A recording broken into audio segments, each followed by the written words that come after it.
Welcome everyone, I'm Norman Wahlberger.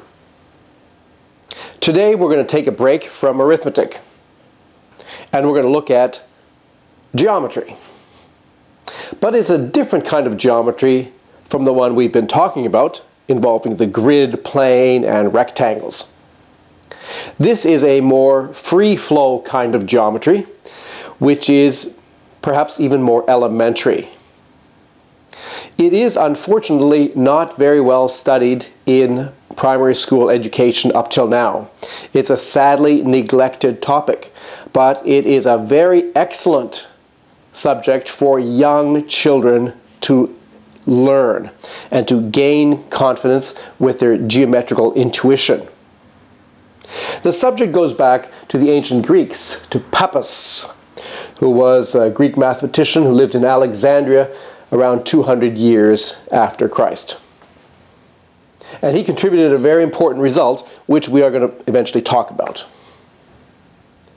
The modern subject has its origins in the work of a French mathematician, Gerard Desargues, who lived in the 1600s. He was sort of an engineer, an architect.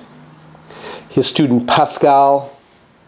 And then it had a revival in the 19th century due to the work of Monge, Poncelet, and others. This kind of geometry that we're going to be talking about is a very simple and elementary geometry. In fact, it's more elementary than Euclidean geometry. So we are not doing standard Euclidean geometry. We're doing something which properly precedes Euclidean geometry. So what is this projective geometry? Well, a simple kind of definition is that it's the geometry of lines. It's what we get when we look at the world just with a pen and a paper and a straight edge. Should this subject be in the K6 curriculum? I most definitely think the answer is yes. This is an excellent subject for young people to learn about, first of all, basic geometrical constructions, and also to meet for the first time the idea of a theorem.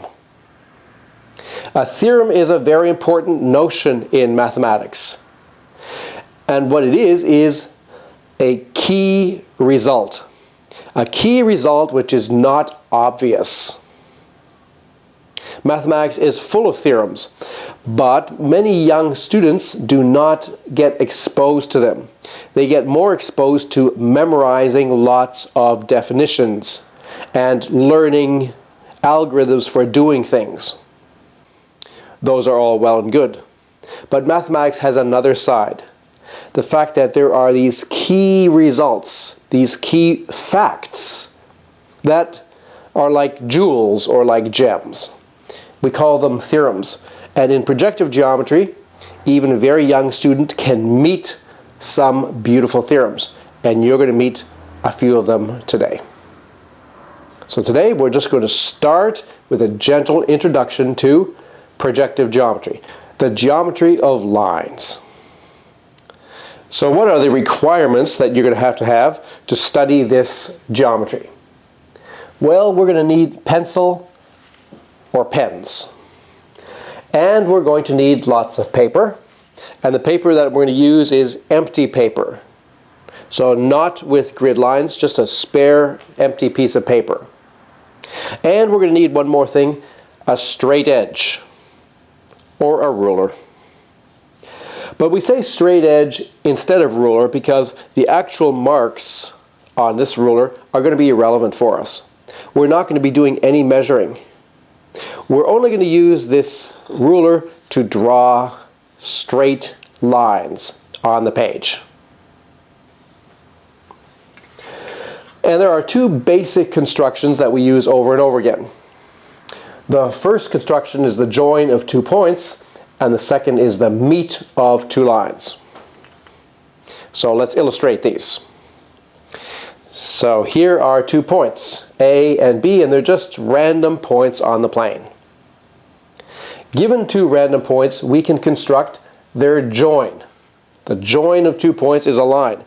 What we do is we take our straight edge and we put it down on the paper so that it's connecting the 2 points, and then we're going to join those 2 points with a line. And the line that we're going to draw doesn't have to start at A and B, it just has to go through A and B. Alright, so this is an important skill, to be able to put the ruler down, to hold it there firmly enough so that you can draw that edge without the ruler wobbling, and so that you actually do get a line through the 2 points, not on one side or on the other. So that's a very physical skill that a young person learns. And we're going to give this line a name. Because it's the line through A and B, we might call it AB. That's the name of that line. And now the other important construction is what we can do with 2 lines. This one is simpler because we're just going to draw a point. The 2 lines meet at a point, and we're going to construct that point just by making a point right there. And we'll give that point a name. Let's call it LM, because it's created from the 2 lines, little l and little m. So these are the 2 basic constructions. We use these constructions over and over again, and it's not much of an exaggeration to say that these are the only constructions that we use in projective geometry in the plane. We're not going to do any measuring. We're not going to do any perpendicularity constructions. We're not going to use a compass as in Euclidean geometry. We're just going to stick with points and lines. So it is a very elementary geometry, and you might think, well, there's not much that we can do with just such elementary tools. But you'd be very mistaken in thinking that. So here are 2 very natural and important definitions relating to points and lines. The first is the idea of collinear points. If we have a bunch of points which all lie on a single line, then we say that those points are collinear. They share a line. So here A, B, and C are collinear because they're all lying on this line L. And we can have more than 3 points which are collinear. For example, we could make it a 4th point there, D, say, and then we would have A, B, D, and C all collinear. Dual to that is the notion of concurrent lines. This is the idea that concurrent lines are those that pass through a common point. Here we have 3 lines. The line L, the line M, the line N. And they're concurrent because they all pass through this point A. We need a few more definitions before we can get properly going. If we have 2 points, that configuration of 2 points we will call a side. So here are 2 points, and that forms a side. 3 points form what we call a triangle. So here are 3 points, A, B, and C. That collection of 3 points is a triangle. Now sometimes you might think, well, a triangle should include the sides. And given those 3 points, yes, we can draw the lines joining A and B, B and C, and A and C. And then we would get something that looks more familiarly like a triangle. But it's convenient for us to think of the official definition of a triangle as just being those 3 points. Sometimes the special case when the 3 points are collinear is excluded from the definition of a triangle. And we'll generally say that if the 3 points are collinear, then we have a degenerate triangle. It's not a real triangle. Going up 1 step to 4 points gives us what we call a quadrangle. So 4 points A, B, C, D in the plane form a quadrangle. Side, triangle, quadrangle. Natural hierarchy of arrangements of points. Dual to that, we have three notions relating to lines. If we have just two lines by themselves, we say that configuration is a vertex. So this configuration of two lines is a vertex. If we have three lines, like L, M, and N, then we say that configuration is a trilateral. Almost the same word as triangle, but different. So a triangle is 3 points. A trilateral is 3 lines.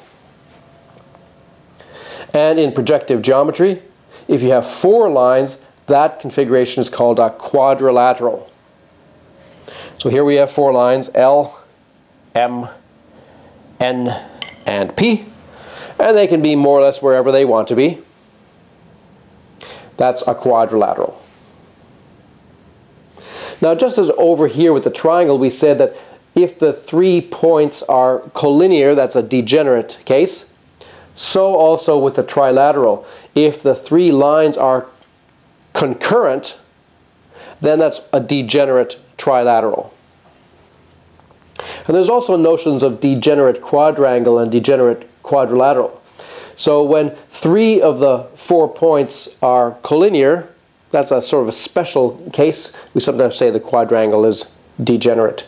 Or if the 3 of the 4 lines in a quadrilateral are concurrent, we can also say that the quadrilateral is degenerate. But we're not going to really worry about such things. This is just an introduction. So we have sides, triangles, and quadrangles of points. We have vertices, trilaterals, and quadrilaterals of lines. So it's a terminology so that we can be consistent and we can understand what we're talking about, you and I. So now let's have a look. What can we do with points and lines? Okay, so let's start doing some projective geometry. And we'll start with some points on the page. So get yourself a big sheet of paper. 8.5 by 11 is fine. And draw a few points, say 4 points generally in the middle of the paper. And it's probably not a bad idea if you organize the 4 points so they look something like these ones. Okay, and I ask you to follow along and do the same constructions that I'm doing. And we're interested in accuracy. We're interested in making sure that our lines are straight and that they really do go right through any 2 points that we're drawing. So if we start off with just one point A, then there's not much to do. If we have 2 points A and B, there's really only one thing we can do. So let's do it. If we just have A and B, what we can do is we can draw the line through A and B. So I'm going to line them up. I'm going to avoid the points so we can see them still. And our lines, how long they are, well, they're kind of variable. We can always extend lines if we need to. So the lines that we are drawing are always finite, of course, because the paper is just finite, but we imagine that the lines can be extended if they need to be. So with 2 points, we can join the 2 points to form a line, and that's about all that we can do. Now let's add a 3rd point. Well, if we have a 3rd point, then we have some more lines that we can draw. We can join B and C.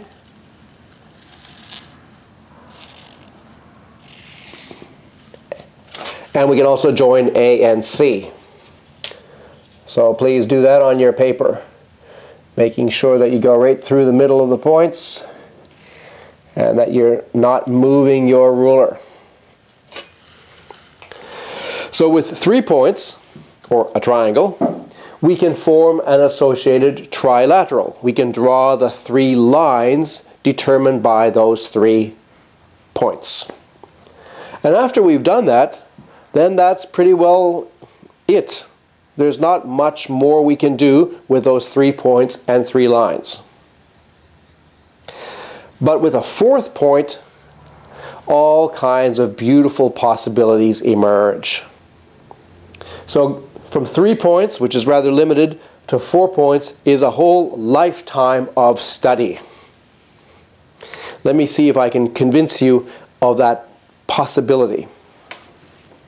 So we're adding one more point, D, to the 3 points A, B, and C. So now we have some more lines to draw. We can connect A and D.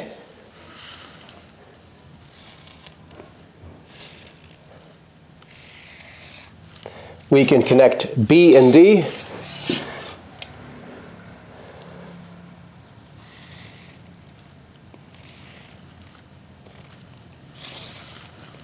And D and C.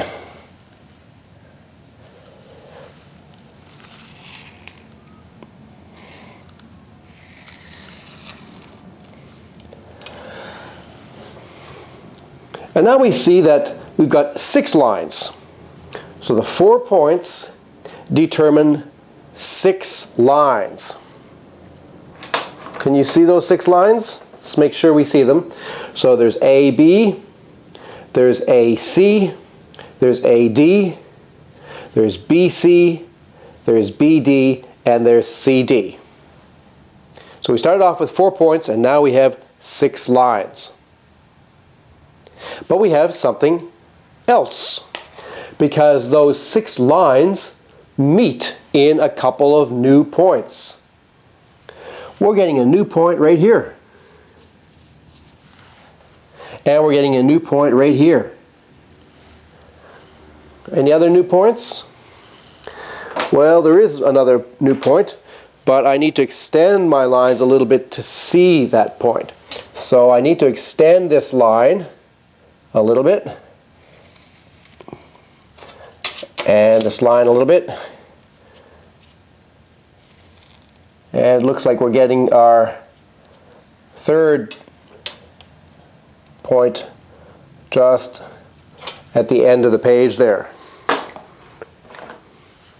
So there's another new point.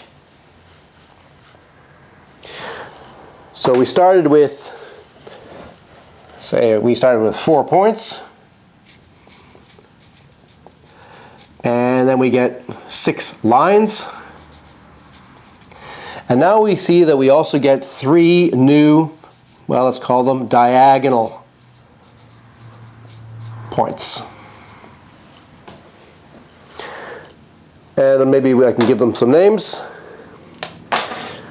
What shall we call them? Let's call this one E,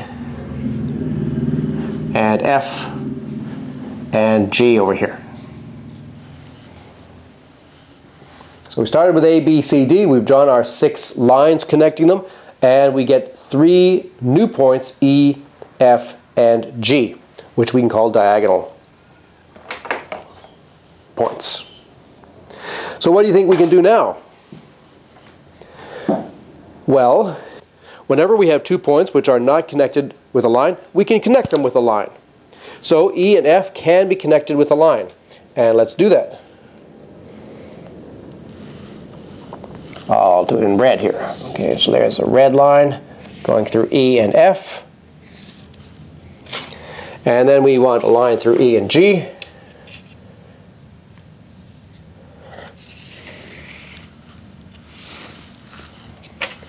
And also through F and G.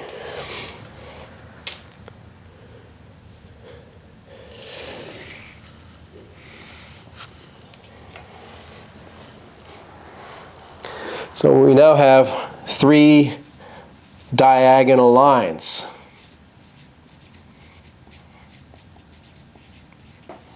We can call these red ones diagonal lines. So we started off with 4 points, then we got 6 lines, then we got 3 diagonal points, the E, F, and G, and now we've created from those 3 diagonal points 3 new lines, which we'll call diagonal lines.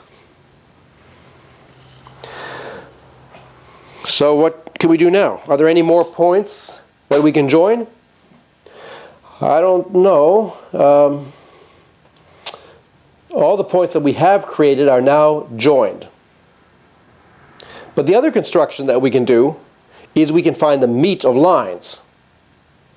Are there any new meets of lines that are appearing? Well, yes, there are. These new red lines that we've just drawn meet the black lines in some new points. And let's see if we can find them all. So this red line here meets this black line and this black line in these 2 points. And this red line meets this black line and that black line in 2 points there. And then we have this red line which meets this point there. There should be a second point, shouldn't there? Where's that second point that it meets? It's going to meet this black line over here, somewhere over there. We need to extend the lines a little bit to see that. Maybe it's going to go off the page. Let's see. So we'll extend this sort of through there. And we'll extend the red one. Okay, so there's another point somewhere right about there. Another blue point, which is a little bit over in that direction. So we have 6 new points. 1, 2, 3, 4, 5, 6. 6, let's just call them new lines.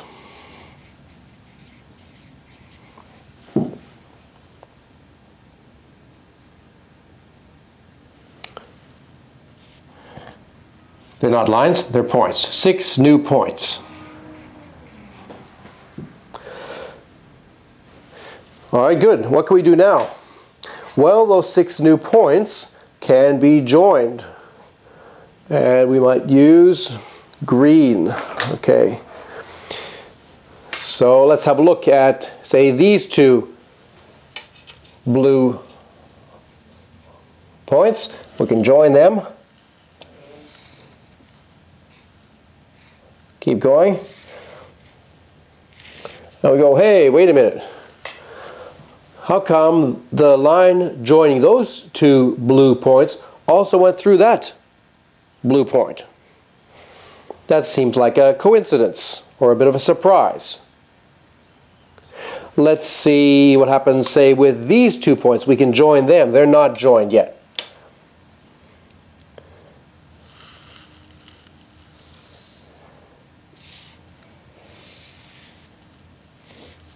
Oh, that wasn't too straight. There we go. So we've just joined these 2 blue points. We've gotten another line which also goes through that blue point. That's cool. What about, say, joining these 2 points?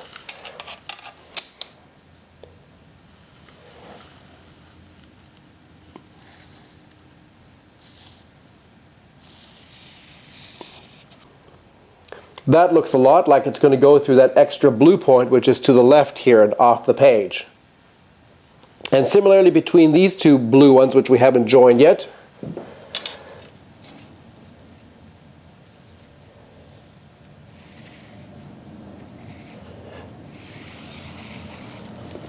so this new line that we've drawn between these 2 blue points also goes through that 3rd blue point on that side there. And now we've connected all the 6 new blue points. And we've used 4 new green lines. So we have 4 new lines. There's something remarkable that's happening here, isn't there? It's rather remarkable that these 4 green lines pass each through 3 of the blue points.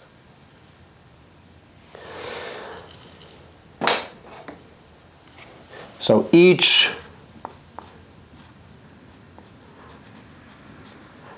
green line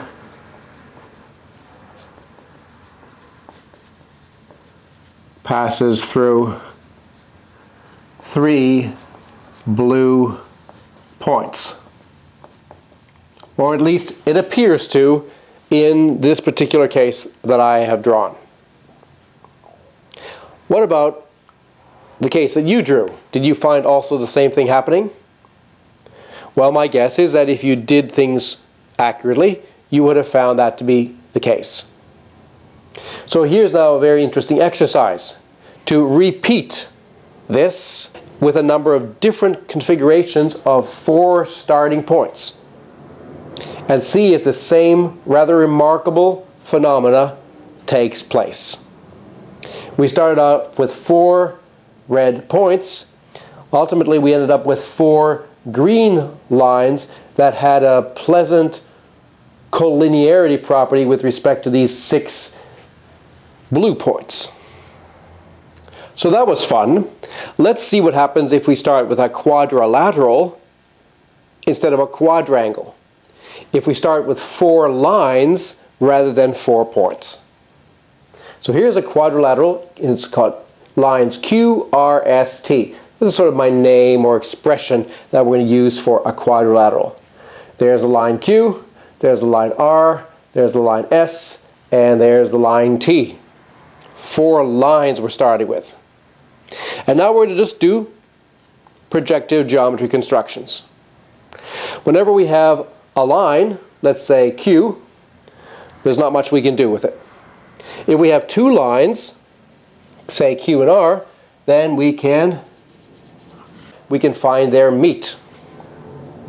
If we have 3 lines, say Q, R, and S, then we have 2 additional meets. And we then have a trilateral of lines and a triangle of points. But with those 3 lines and 3 points, there's nothing else that we can do. Our constructions stop. However, with a 4th line, then we have a whole universe of possibilities opening up in front of us. So we add this 4th line, giving us 3 new points. So the 4 lines that we started with give us 6 points. So let's record that. We started with 4 points, with 4 lines actually, and they were in black, so maybe I'll do it in black. 4 lines, and then we have 6 points determined by those 4 lines. All right, what can we do now with these 6 points? Well, we can join some of them. Some of them are already joined, but we can join the ones which are not already joined. For example, this point and this point are not yet joined. So why don't we join them?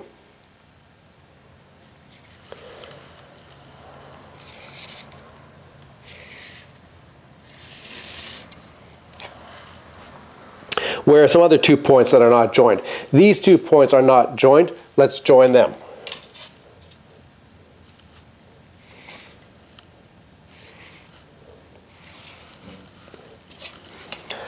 And these 2 points are not joined. Let's join them.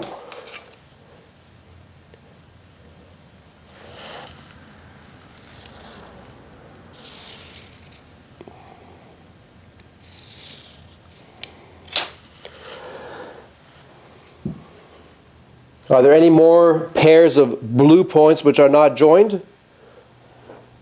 No. We have joined all the blue points, and we have now got 3 diagonal lines in red. And I'm going to meet these diagonal lines, extend them a little bit.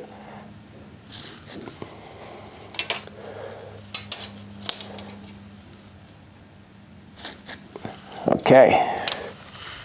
So these 3 diagonal lines meet in 3 new points. One there, and one there, and one there. So we get 3 diagonal points.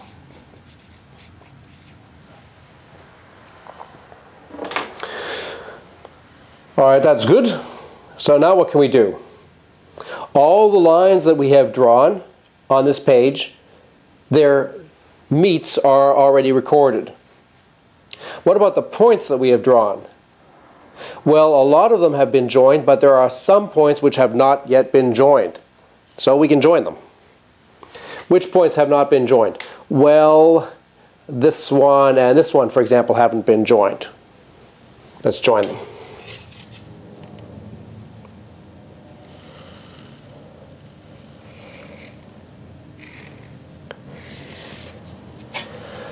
And this one and this one.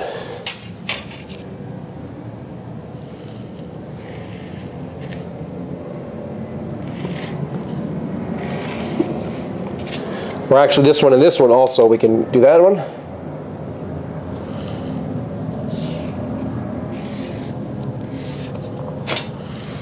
And I guess through this one, there was another one that we hadn't done. We could also join it with this blue one here, so let's do that.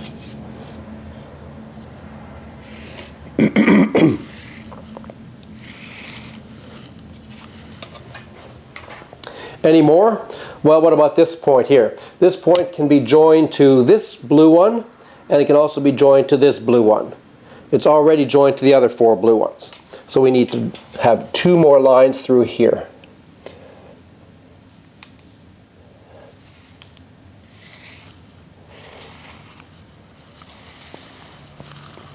That's one of them. And the other one is from here to here.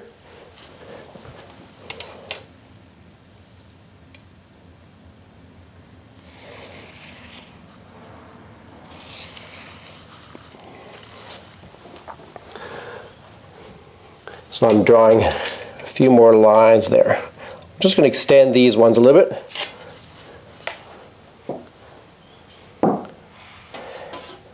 So what have I just done? I've just drawn 6 new lines.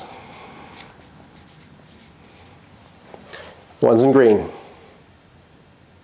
Joining the diagonal points and the 6 points that I started with, or that I constructed from the 4 lines. Now I hope you see that there's something a little bit miraculous happening. Can you see what's miraculous that's happening? The 6 new lines that we drew are meeting 3 at a time at this point. Maybe I should use something else. How about red? At this point, at this point 3 at a time, at this point 3 at a time, and at this point 3 at a time. This one's a little bit further out. And you can see that I haven't been completely accurate, so the 3 lines don't seem to exactly meet, but you can see they roughly meet. And if I'd been a little bit more accurate, probably they would meet exactly. So we get 1, 2, 3, 4, 4 new points. And it's a little bit surprising. So I hope you can do the same thing on your piece of paper. Start with 4 lines. Start with the 4 lines, then create 6 points, then 3 diagonal lines, then 3 diagonal points, 6 new lines, and hopefully you end up with 4 new points. And as an exercise, I want you to try that configuration with different examples of initial 4 lines. So to summarize, what we've done is we've looked at a quadrangle where we started with 4 points, and we did a whole bunch of stuff, and then we ended up getting 4 lines, rather remarkable 4 lines.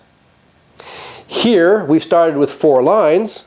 We've done various things. We've basically just joined and meted points and lines, and we've ended up with 4 points. Here we started with 4 lines, ended up with 4 points. In the previous slide we started with 4 points and ended up with 4 lines. So now it's a great exercise to show that these 2 pictures are complementary. So here we are touching base with a theorem. Okay? We've discovered by chance remarkable collinearities and concurrencies that occur when we start with 4 lines or 4 points and just do relatively simple-minded joins and meets. Next time we're going to talk a little bit more about theorems in projective geometry, and we'll give these theorems some official names. And we'll also look at two very classical theorems going back to Pappus and Pascal. I hope you'll join me for that. I'm Norman Wildberger. Thanks for listening.